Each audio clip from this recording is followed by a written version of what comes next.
जो टॉपिक है वो है IPv6 distribution lab. IPv6 distribution lab का जो डायग्राम है वो आपके सामने है। जितने भी राउटर्स के ऊपर हमने IPv6 इम्प्लीमेंटेशन करना होगा, हर एक राउटर में एक कमांड चलाना ज़रूरी है। कॉन्फ़िग टी पे जाने के बाद हर एक राउटर के अंदर कॉन्फ़िग टी पे जाने के बाद IPv6 यूनिकास्ट हाइफन राउटिंग। अगर आप IP वर्जन 6 की स्टैटिक राउटिंग कर रहे हैं तब इस कमांड की कतई ज़रूरत नहीं है। अगर हम ये वाला पोर्शन कर रहे हैं यानी IPv6 स्टैटिक राउटिंग जो R8 और R3 के अंदर है, इसके अंदर अगर हम कॉन्फ़िगरेशन कर रहे हैं IPv6 स्टैटिक राउटिंग, तो IPv6 स्टैटिक राउटिंग के लिए इसकी ज़रूरत नहीं है। बट जब भी आप डायनेमिक प्रोटोकॉल इम्प्लीमेंटेशन करेंगे और ये IPv6 unicast hyphen routing command नहीं पड़ा होगा तो आपको कह देगा राउटर कि IPv6 एनेबल्ड किया जाएगा। तो ये डायनेमिक प्रोटोकॉल्स के लिए मैंडेटरी है, क्योंकि स्टैटिक में तो आप फोर्सफुली इसको कर ही लेते। नाउ सबसे पहले इम्प्लीमेंटेशन में यहाँ पर हम डिस्ट्रीब्यूशन करने से पहले इंडिविजुअल यहाँ पे कॉन्फ़िगरेशन कर लें। R1 ये राउटर और R2 ये वाला राउटर, इन दो राउटर्स पर आपका चल रहा है रिप NG। NG का मतलब नेक्स्ट जनरेशन, यानी वर्जन 6 के लिए ये नया वर्जन है। और CCDA जो हमने लिखा है ये इसके प्रोसेस का नाम है, क्योंकि रिप वर्जन 1 और 2 के अंदर कोई प्रोसेस का फंडामेंटल नहीं था। वर्जन आपके नाम राउटर OSPF में लिखते थे राउटर OSPF 10 उसका process ID। Like that in case of the version 6 CCDA की प्रोसेस ID की तरह काम करेगी। तो R1 के ऊपर अगर हमने IP एड्रेस की कॉन्फ़िगरेशन करनी है तो कैसे करेंगे? पहले R1 के ऊपर IP एड्रेस की कॉन्फ़िगरेशन कर लेते हैं, फिर R2 के ऊपर, फिर R3 के ऊपर, इस तरीके से। तो R1 पे हम जाते हैं राउटर के ऊपर। R1 राउटर पे जाने के बाद कॉन्फ़िगरेशन जो हम करेंगे,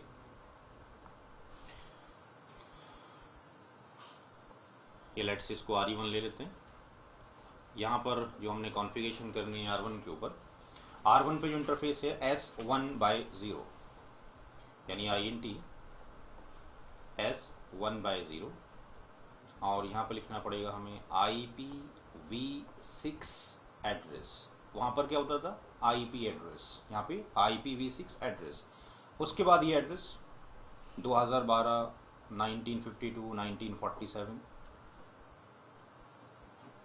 colon 1952 colon 1947 colon 12 colon 1 colon 1। अब यहाँ पर जो मास्किंग है in terms of the hexadecimal में नहीं है, जस्ट स्लैश लगाकर मास्किंग का ऑप्शन दिया गया ताकि यूज़र फ्रेंडली बनाया जा सके। क्योंकि वर्जन 4 में दिक्कतें आती थी कि मास्क लिखना बहुत टफ होता था, 6 में तो और भी ज़्यादा टफ हो जाता। उसके बाद नो शिट इसी तरीके से R1 के ऊपर मल्टीपल इंटरफेसेस हैं। E2/0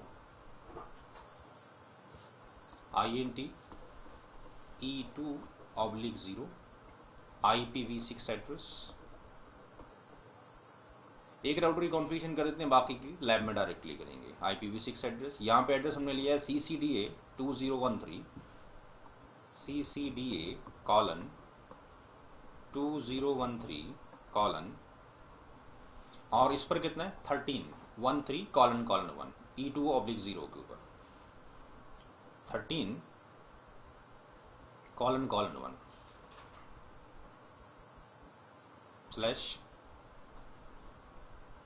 /64, फिर नो शिट। इसी तरीके से मल्टीपल इसके इंटरफेसेस हैं। INT अगला इंटरफेस है E2/1 E2/1 के ऊपर 12:11 है IPv6 एड्रेस। CCDA कॉलन 2013:12:1/64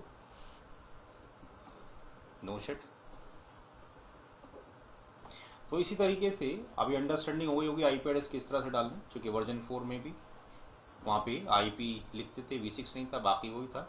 तो बाकी इस पर भी आईपी एड्रेस और इस पर भी आईपी एड्रेस डालना वेरी सिंपल है, यानी आईपी एड्रेस जहाँ जहाँ पर भी पड़े आईपी एड्रेस हमें लिखने की ज़रूरत नहीं है बार बार कि आईपी एड्रेस कैसे लिखा जाए वर्जन 6 का। तो हर एक इंटरफेस पे जाने के बाद, हर एक राउटर पे जाने के बाद IPv6 यूनिकास्ट हाइफन राउटिंग आप लिखेंगे, और एड्रेस जब लिखना होगा तो IPv6 एड्रेस का नाम आ जाएगा, मास्किंग इस तरीके से आती रहेगी। इस तरीके से हम कॉन्फ़िगरेशन करेंगे हर एक पे। कॉन्फ़िगरेशन करने के बाद फिर जब हमने टेस्टिंग करनी होगी क्या आईपी एड्रेस पड़े हैं कि नहीं पड़े, अगर हम कमांड चलाते हैं शो आईपी इंटरफेस ब्रीफ, तो शो आईपी इंटरफेस ब्रीफ के अंदर तो नज़र नहीं आएगा बिकॉज ये वर्जन 6 के एड्रेसेस हैं।